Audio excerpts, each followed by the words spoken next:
We start off the new year with The Miz. This SmackDown was mid as hell. The Miz comes down to the ring, he cuts a good promo, honestly surprised by the promo. The Miz hijacks SmackDown to list his grievances from 2025 and establish himself as the locker room leader of 2026. But then the music hits. Can you guess who it is? It's finally the Viper. Randy Orton returned to destroy The Miz. One good thing about this SmackDown was Randy Orton returning. I'm so glad one of my favorite wrestlers, the Legend Killer, comes back to Friday Night SmackDown. Randy Orton is looking as healthy. He comes down to the ring and the first thing he did was delivery to RKO. Look how he holds the Miz head. I miss Randy Orton. Hopefully we use him the next segment. I'm skipping this part. Long story short, Rhea Ripley and Io Sky wins the tag team champions. We now have Trick Williams on SmackDown. He comes down to the ring. Trick Williams engages in an intense face with Sami Zayn. SmackDown.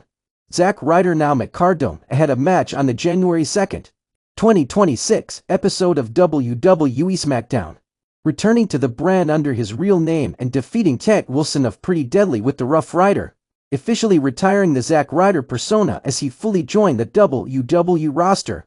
This marked his full-time return to WWE.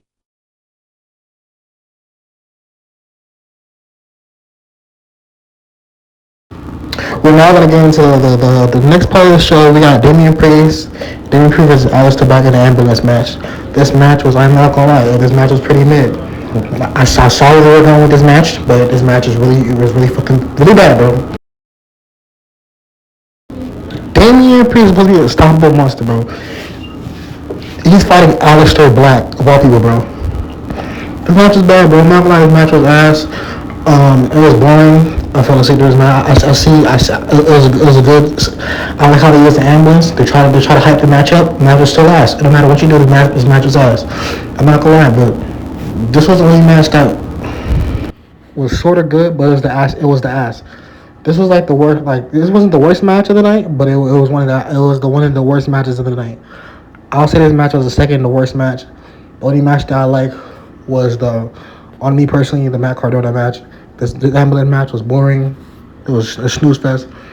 But I like how Randy came back. SmackDown, I like how Trick Williams came back. Came to SmackDown. But this match was ass, bro. I'm tired of seeing Damian Priest and fucking Aleister Black. It's getting boring. I hope this is the last match. I hope these two never fight again, ever. Triple H, bro, stop booking the same people over and over and over. Because when you book the same people over and over again against each other, matches like these are not exciting.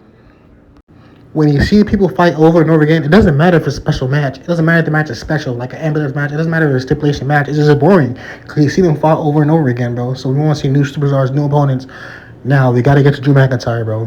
Drew McIntyre, what he did to Cody Rhodes, what burned the picture. I think like he could have done more, bro. This is Drew McIntyre, bro. This dude has been kicking people in the heads backstage.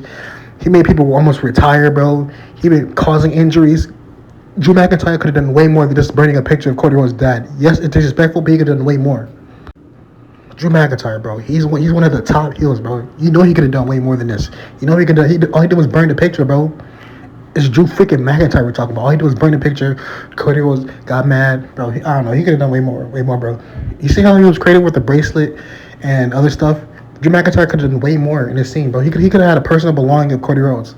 Maybe a watch his dad gave him or something special his dad gave him instead of burning a picture. Yes, it's disrespectful, but he could have done way more with this scene. Triple H, bro. I'm saying Triple K, bro. We need to see more interesting, bro. It needs to be more interesting. You got to create more interesting part to the story, bro. Honestly, bro, like I said, bro, this SmackDown was ass, bro. He overreacts to a fucking picture he can get online. A random picture you can just upload to, you know what I'm saying? You can just print anywhere. Like, it's whatever, bro. Like I said, bro, like I said, Drew McIntyre could use the personal belongings of Cody Rhodes' dad. Like, maybe his earning, bro. I don't know, or something, anything, bro. His earning, that'll be cool, bro. But Drew McIntyre, bro, he's one of the top heels. He should have done way more, in my opinion, in this scene. 1 out of 10, I give a SmackDown 3 out of 10, bro. It's not the worst SmackDown, but it was ass. Only 2 good matches, bro. And that's it for the review. I'm out, guys. Peace out. We'll see you next week.